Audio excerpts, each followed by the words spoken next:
ایسے ایسے شاعر آگے ہیں میدان میں کہ جن کو اسلوب کا علم نہیں ہے. میں پچھلے دن ایک شعر سن رہا تھا، میں نے پہلے بھی اس پہ بات کی ہے، وہ پتہ نہیں کس قسم کا وہ شعر ہے، اس کا آخری مفہوم ہے کہ رب آکھے سونا میں بخشاں گا امت بس تو نکی جی ہاں کر دے.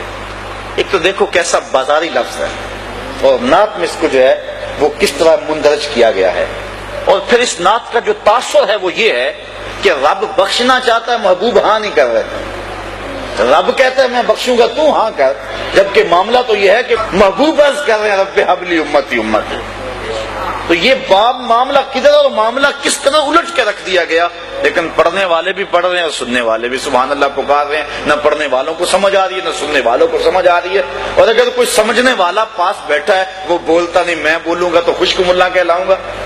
یہ ڈر اور یہ خوف اس کو حق بیان کرنے سے روکے ہوئے ہے. اپنے بھی خفا مجھ سے ہیں بیگانے بھی ناخوش، کہ میں زہر حلال کو کبھی کہہ نہ سکا قند، بات وہی کہتا ہوں سمجھتا ہوں جسے حق، نئے ابلۂ مسجد ہوں نئے تہذیب کا فرزند. انسان کو حق کہہ دینا چاہیے. اور نعت کے معاملے میں یہ بڑا نازک میدان ہے. عرفی ایک شاعر ہوا ہے، وہ کہتا ہے عرفی مشتاب کی رہے ناقص نہ صحرا.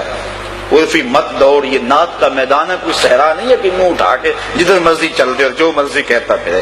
یہاں قدم قدم پہ احتیاط ہے. ادب گاہیز زیر آسماں از عرش نازک تر، نفس گم کردہ می آئد جنید و با یزیدی جا. یہ تو وہ بارگاہ ہے کہ با یزید بستامی رحمت اللہ تعالی علیہ اور جنید بغدادی رحمت اللہ تعالی علیہ جب اس چوکھٹ پہ آتے ہیں تو سانسوں کو روک کے آتے ہیں. یہاں تو سانسوں کا شور بھی بے ادبی ہے، لے سانس بھی آہستہ کے دربار نبی ہے. یہ حضور کی چوکھٹ ہے. یہاں سانسوں کی جو چال ہے اس میں بھی فرق نہ آنے پائے اور وہ بھی بے ترتیب نہ ہونے پائے. اور یہاں تو سانسوں کا شور بھی بے ادبی تصور ہوتا ہے. تو نعت خان جب نعت پڑھ رہا ہو تو اس کے تصور میں ہو کہ میں حضور کے مواجہ کے سامنے کھڑا ہوں، اور پھر اس تصور میں ڈوب کے اپنے الفاظ کے زیر و بم اور اپنے کلام کا انتخاب کرے. اور پھر اس کی جب دھڑکنیں صلی اللہ بن جائیں تو اس کی زبان سے نکلا ایک ایک جملہ دلوں میں ترازو ہوتا چلا جائے گا اور وہ نعت صاحب نعت کے قریب کر دے گی. اور جب نعت سے اٹھنے والے گھروں کو لوٹ رہے ہوں گے وہ سینے میں عشق رسول کی دولت لے چکے ہوں گے. کاش کہ ہم جو ہے وہ اپنے نعت کے انداز کو اس انداز سے مرتب کریں کہ حضور علیہ الصلوۃ والسلام کی محبت کے پھیلانے کا نعت ذریعہ بنے، نہ کہ اس کو گانے کی دھن پہ.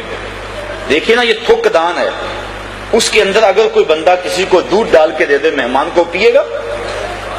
بھائی میں نے دھویا 100 مرتبہ دھویا اور پھر دیا نہیں، اس کی وجہ کس لیے ہو چکی ہے.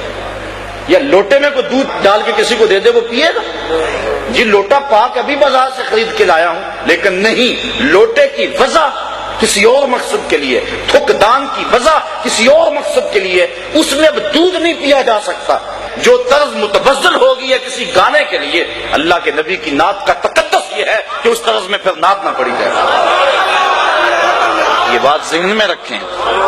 اور دوسری بات یہ ہوتی ہے کہ جب اس متبذل طرز میں جب نعت پڑی جا رہی ہوتی ہے تو کچھ لوگوں کے اندر گانا چل رہا ہوتا ہے، باہر نعت چل رہی ہوتی ہے. تو یہ نعت کی حرمت کے خلاف ہے، نعت کی عزت اور نعت کے وقار کے خلاف ہے کہ نعت پڑھتے ہوئے جو ہے وہ انسان کی جو ہے سوچ اور فکر کہیں اور گئی ہو.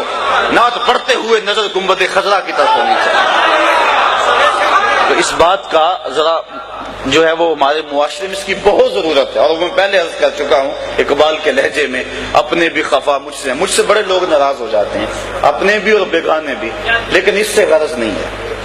اس سے غرض نہیں ہے کہ کون ناراض ہوتا ہے، گنبد خضرا کا مکین ناراض نہ ہو تو حضور خوش ہو جائیں. وہ کیا کہا تھا کہ میں کھو جاؤں حشر کی بھیڑ میں تو آپ فرمائیں، میں کھو جاؤں حشر کی بھیڑ میں تو آپ فرمائیں، ہمارے در کا ثاقب تھا گدا ہم نے نہیں دیکھا، ہمارے در کا ثاقب تھا گدا ہم نے نہیں دیکھا. تو کاش کہ وہ حضور علیہ السلام پہچان لیں اور حضور کی شفاعت بندے کو نصیب ہو جائے.